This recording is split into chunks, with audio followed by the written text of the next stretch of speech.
Merci, Monsieur le Président, distingués participants.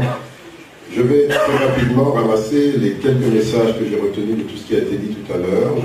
J'en retiens trois principaux, aussi bien des propos de Anthony Kinzo que de ceux de Guy Robert et John qui ont suivi, et même Yves Cameron.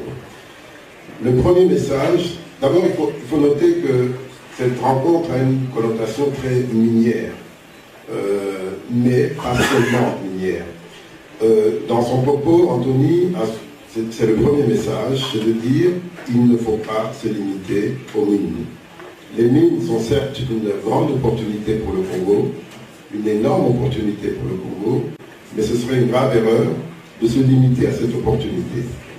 Et il a parfaitement eu raison de le dire, parce que comme vous le savez, c'est Léopold II qui disait « Le Congo a été créé à cause de ses mines, mais il subsistera grâce à son agriculture ».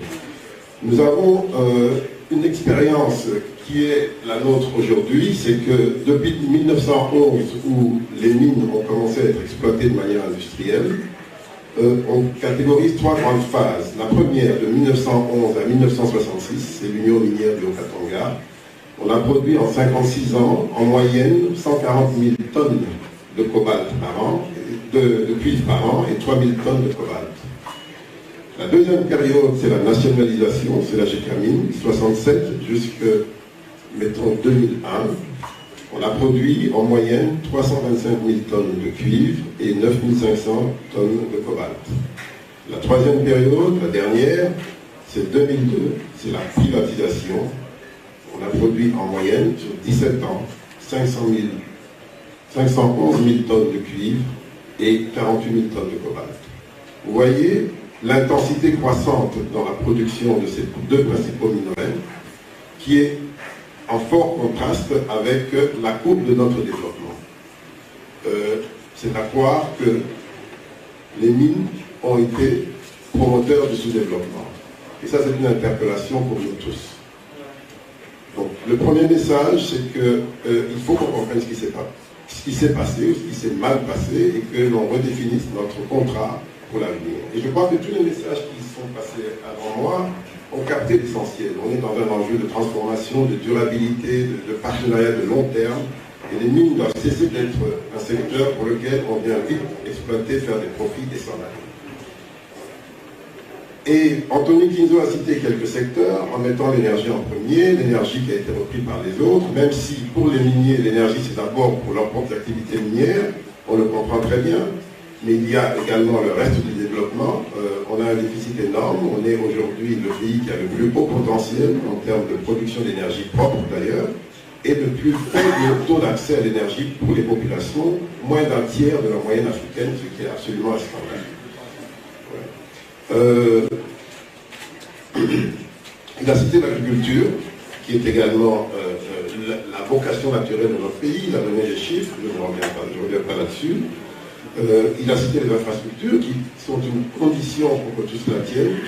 Nous avons une loi sur les PPP, nous avons un grand retard en termes d'infrastructures, dans toutes les infrastructures indispensables. Et donc, il est vrai que le grand message qu'on leur apporte d'abord à nos miniers, qui sont aujourd'hui le fer de lance du développement, c'est de regarder au-delà des mines. Parce que derrière les miniers ont eux-mêmes un besoin de diversification et le secteur financier qui accompagne les miniers pourrait aussi regarder au-delà du secteur minier. C'est le premier message. Le deuxième message, qui a été repris par Anthony et un petit peu on a repris par les partenaires du secteur privé, c'est que le pays est résolument engagé dans des actions qui vont dans le sens d'améliorer les conditions pour permettre cette exploitation. La première erreur à ne pas commettre, c'est de mépriser les efforts qui sont faits et de mépriser l'administration en dépit des difficultés que nous connaissons et que tout le monde reconnaît.